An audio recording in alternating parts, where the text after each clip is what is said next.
सर्वमंगल मांगल्ये शिवे सर्वाधिसाधिके त्र्यंबके त्र्यंबके गौरी नारायणी नमस्तुते। माता रानी की जय। प्रिय भक्तों, आप सभी को मासिक दुर्गाष्टमी की बहुत बहुत शुभकामनाएं। माता रानी की कृपा से आप सभी पर सदैव बनी रहे। प्रिय भक्तों, हर महीने शुक्ल पक्ष की अष्टमी तिथि के दौरान दुर्गा अष्टमी का व्रत किया जाता है। इस दिन श्रद्धालु दुर्गा माता की पूजा करते हैं और उनके लिए पूरे दिन का व्रत करते हैं।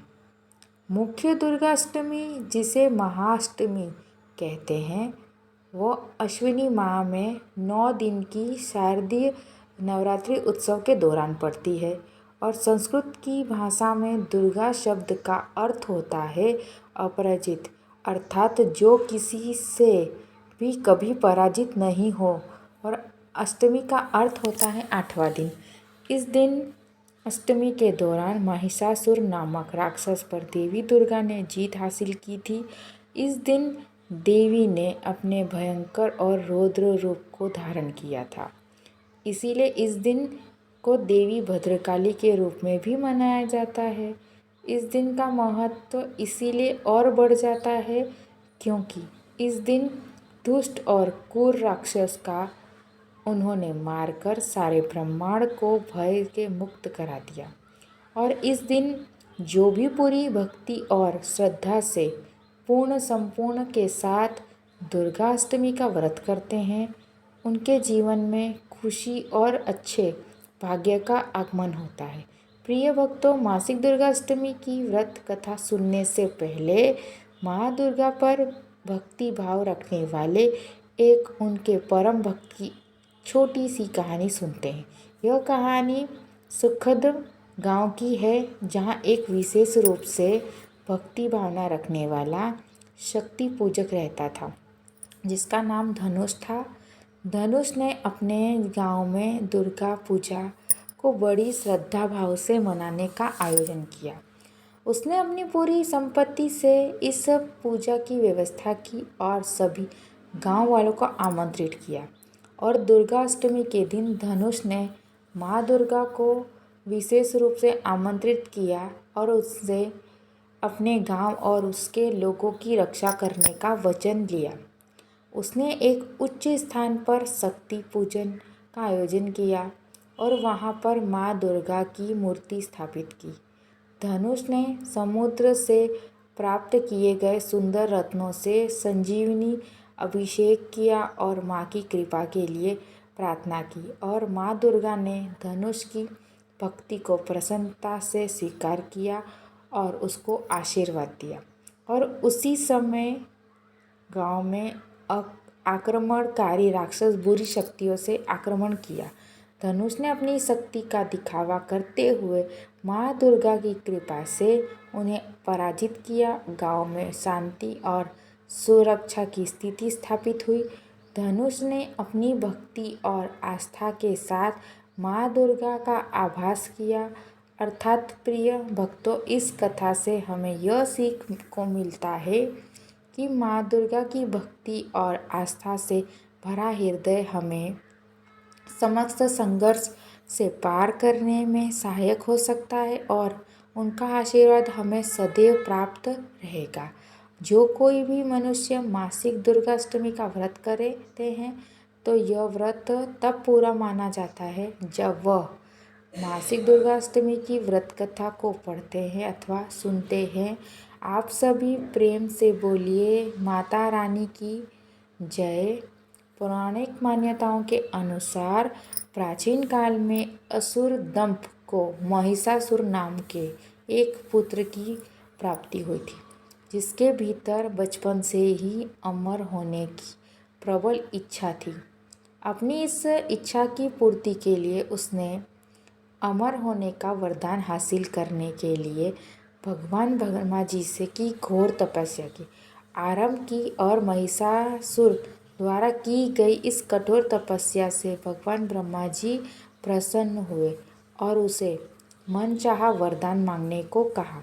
और ऐसे में महिषासुर जो सिर्फ अमर होना चाहता था, उसने ब्रह्मा जी से वरदान मांगते हुए कहा, खुद को अमर करने के लिए उन्हें बाध्य कर दिया। परंतु भगवान ब्रह्मा जी ने महिषासुर को अमरता का वरदान देने के बाद यह कहते हुए टाल दी कि जन्म के बाद मृत्यु और मृत्यु के बाद जन्म निश्चित ही होता है, इसीलिए अमरता जैसी किसी बात का कोई अस्तित्व नहीं है।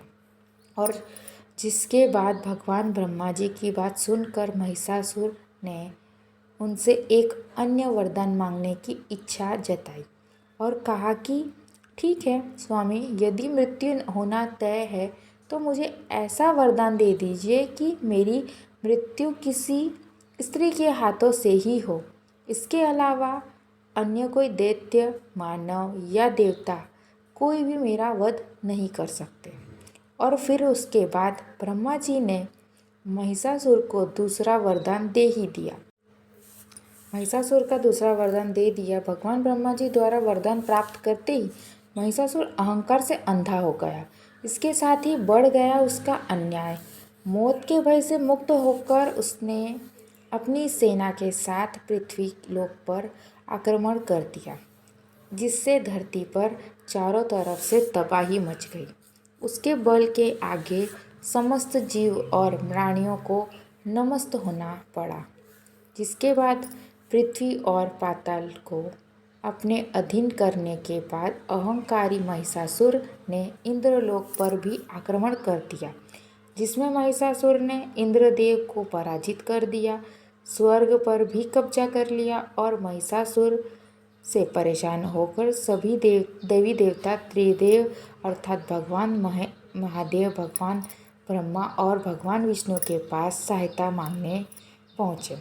इस पर भगवान विष्णु जी ने उसके अंत के लिए देवी शक्ति के निर्माण की सलाह दी, जिसके बाद सभी देवताओं ने मिलकर देवी शक्ति को सहायता के लिए पुकारा। इस प्रकार पुकारा सुनकर सभी देवताओं के शरीर में से निकले तेज से एक अत्यंत ही सुंदरी का निर्माण किया। उसी तेज से निकली माँ आदिशक्ति, जिसके रूप और तेज से सभी देवता भी आश्चर्यचकित हो गए और त्रिदेव की मदद से निर्मित हुई देवी दुर्गा को हिमवान ने सवारी के लिए सिंह दिया।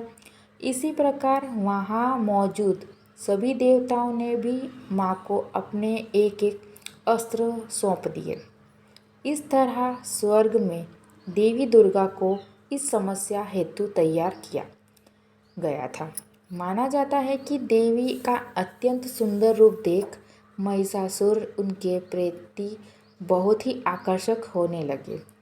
उसने अपने एक दूत के जरिए देवी माँ के पास विवाह का प्रस्ताव तक पहुँचाया। अहंकारी महिषासुर की इस ओछी हरकत ने देवी भगवती को अत्यधिक क्रोधित कर दिया और जिसके बाद ही माँ ने महिषासुर को युद्ध के लिए ललकारा और माँ ने दुर्गा से युद्ध की ललकार सुनकर भगवान ब्रह्मा जी से मिलने वरदान से अहंकार में अंधे हो चुके महिषासुर उसने युद्ध करने के लिए तैयार भी हो गया और इस युद्ध में एक एक करके महिषासुर की संपूर्ण सेना का माँ दुर्गा ने सर्वनाश कर दिया।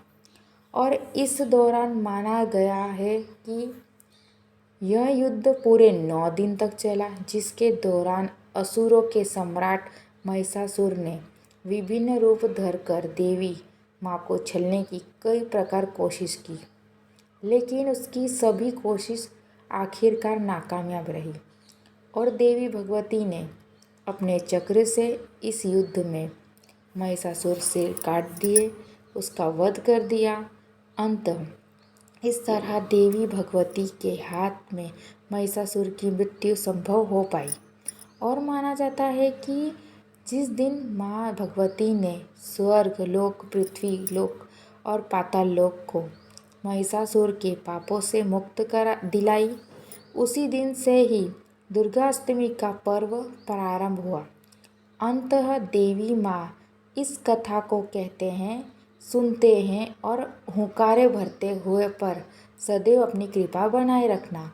तो बोलिए माँ दुर्गा की जय, भगवती की जय। तो मैं उम्मीद करती हूँ कि आपको आज की यह कथा पसंद आई होगी, और यह कथा अच्छी लगी हो तो वीडियो को लाइक करें, ज़्यादा से ज़्यादा शेयर करें, और कमेंट में दुर्गा मैया की जय लिखना ना भूलें।